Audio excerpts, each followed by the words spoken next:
New videos every day. Life, wisdom. Today on Corrina's Mystery Grocery Bag,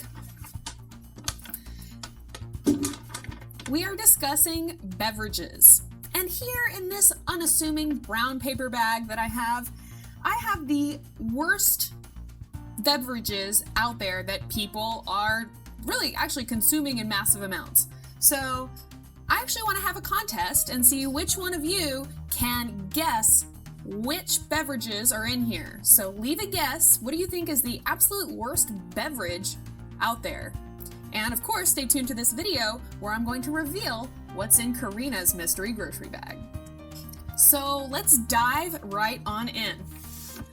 First thing in my bag is KoolAid. And they're so cute, and they have the cute little dancing picture of KoolAid on the front. I remember that guy from my childhood. So we can just kind of take a quick little gander at these ingredient lists here.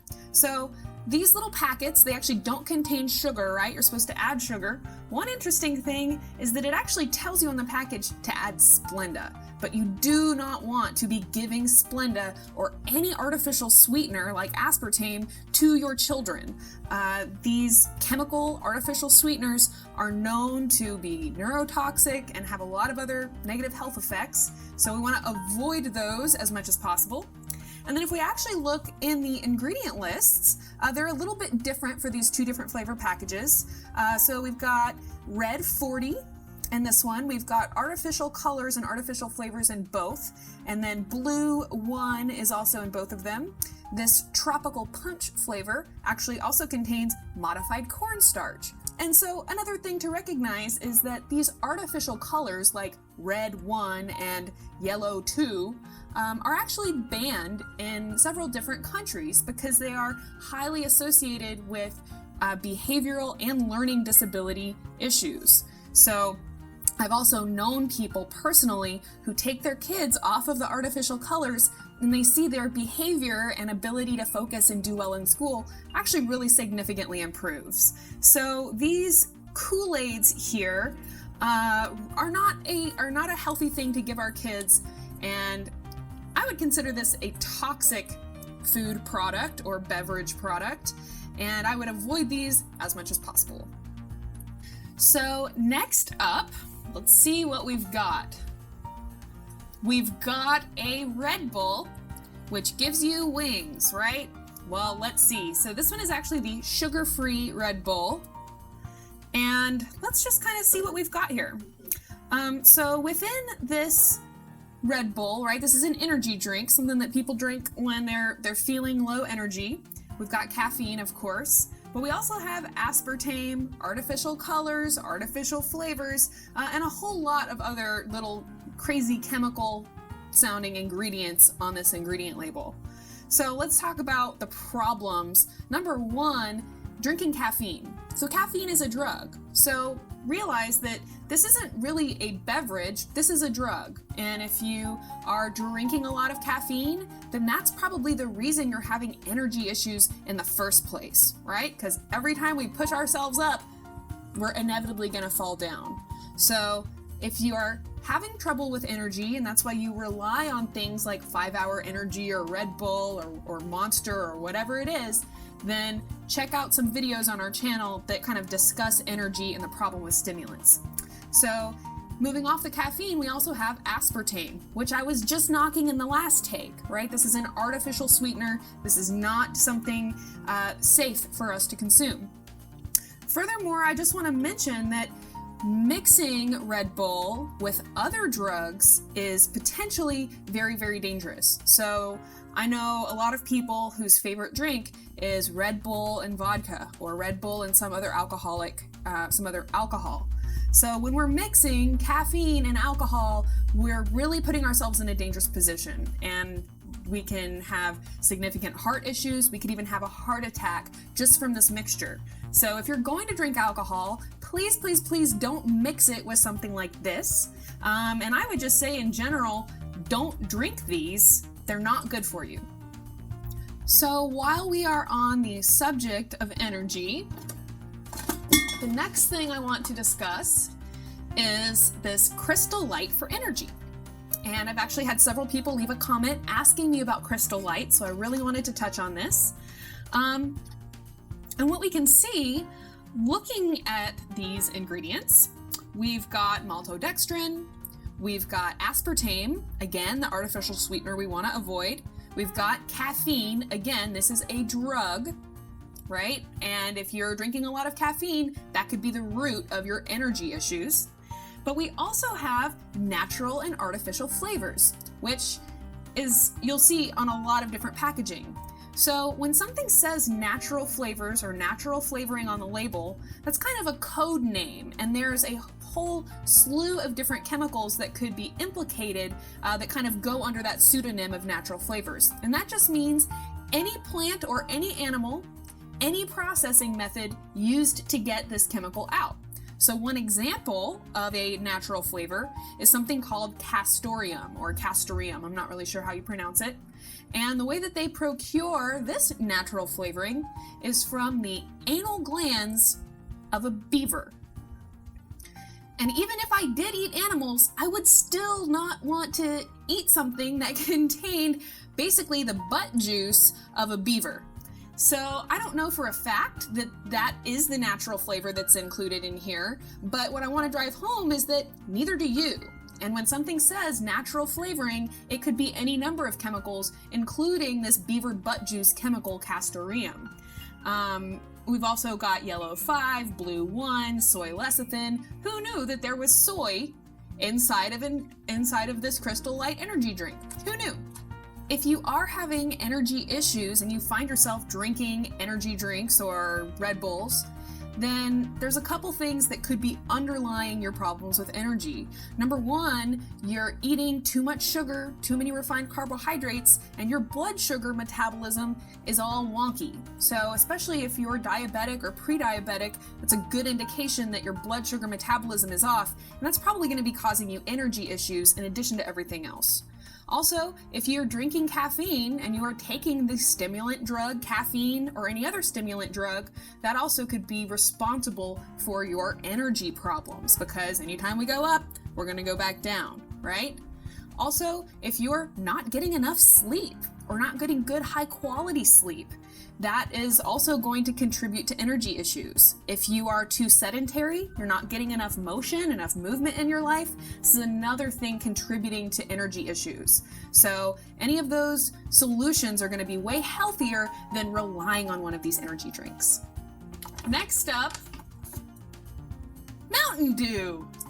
Came straight out the top of the mountain. Okay, so let's just get right into these ingredients here. Of course, high fructose corn syrup.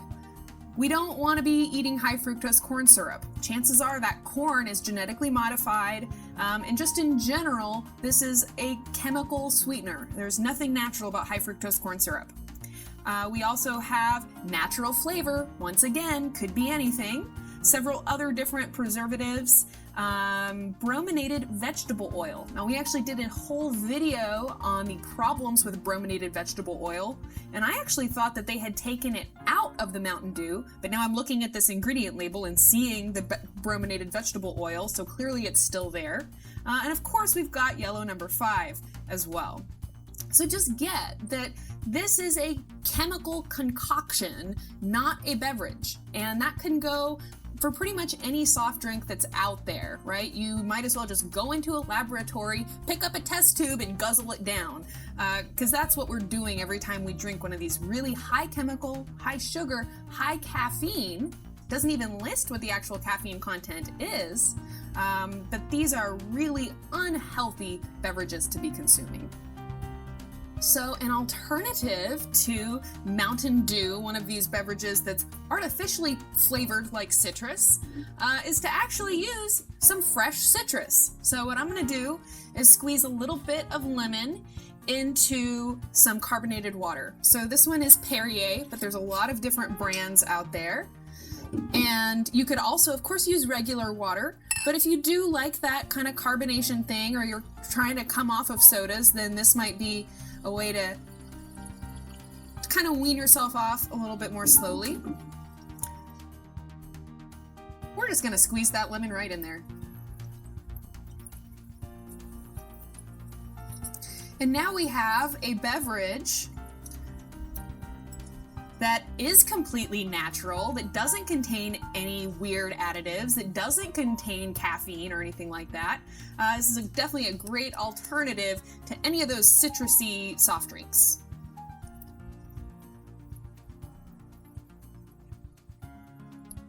So moving right along, let's see what else is in my bag. Ooh, beer! So here we have the king of beers, not just any beer. But again, let's realize that this is a drug, right? Alcohol is a drug and is potentially very damaging to our health, certainly is really hard on our liver, and most of us already know that, right? But if we look, it's very, very tiny. The print, actually probably the smallest print of anything that I have here is the print on this beer can. And if we look, we can see that within this can of beer, for every 12 ounces, there's 145 calories, and this is a 24 ounce. So that means there's 290 calories in this beer, which, just to give you a frame of reference, is the same amount of calories that are in that super sweetened Mountain Dew over there. So realize that these are refined carbohydrates, and refined carbohydrates are one of the main reasons that we get fat. So we hear about people with a beer belly, and there's a reason for that. So these are empty calories, these are refined carbohydrates, this is a drug, we want to realize that, and we definitely want to use moderation if we choose to drink alcohol at all. When we consume alcohol, it turns off our fat metabolism, so our fat burning process. So if you go and work out and then you go and drink some alcohol, well, it's going to stop your body from burning fat and kind of maybe not negate the benefits of your workout, but it is going to, stop you from burning fat. So if you're trying to lose weight, avoiding alcohol is going to be a really good idea. And just realize that if you're looking for the buzz or getting freaking wasted is the reason that you're drinking beer, then it's going to be actually better for you to just drink some liquor, but of course in moderation. And of course you don't want to be mixing it with something like soda or something like Red Bull. Vodka is probably, I wouldn't say the healthiest alcoholic beverage, but certainly it's not going to be nearly as offensive as this super high carb beer is. Some people have argued that there are health benefits to red wine due to the antioxidant content, but there's also antioxidants in fruit, and then you don't get the negative health effects associated with the alcohol. So using moderation with alcohol is going to be our best bet, and definitely avoiding beer is going to be an even better bet. So realize that the only thing your body can ever actually be thirsty for is water. Your body is never thirsting for Mountain Dew or thirsting for beer or thirsting for any of these other beverages. Water is the only thing your body really needs and the only thing that's really going to satisfy your thirst. So in a future video, I'm going to discuss different water filters and my recommendations for water filters. I'm going to discuss a little bit about drinking out of plastic and why it's not optimal to drink out of plastic, but certainly even water from a plastic bottle is way better than any of these other beverages that I've discussed. So after watching this video, you may be thinking, well, gee whiz, Corrina, are there any drinks out there that are healthy? So in a future video, I'm going to show you the drinks that people think are healthy or that claim on their packaging to be healthy, and actually discuss whether they're healthy or not. And of course, as always, I'm going to offer you some healthy alternatives of beverages that actually are healthy. Thank you so much for watching this video. If there are any unhealthy drinks that I forgot to mention, please leave them in a comment. And I may make a future video where I discuss those beverages as well. Please be sure to give me a thumbs up if you liked this video, or heck, give me a thumbs up if you hated this video. Please visit me at CorrinaRachel.com if you'd like to learn more about me and my health coaching practice. Be sure to subscribe to the Psychetruth channel so you can catch all of our future videos, and I look forward to seeing you again next time. To see another video from the Corrina's Mystery Grocery Bag series, click on Unhealthy, Healthy Foods. Which foods are responsible for the rising rates of obesity and overweight? Check out my video, The Top 10 Obesity-Causing Foods. To see my video discussing brominated vegetable oil and Mountain Dew, check out Your Flame Retardant Mountain Dew. For a discussion on what foods not to eat and what healthy foods to replace them with, check out my video, What Not to Eat.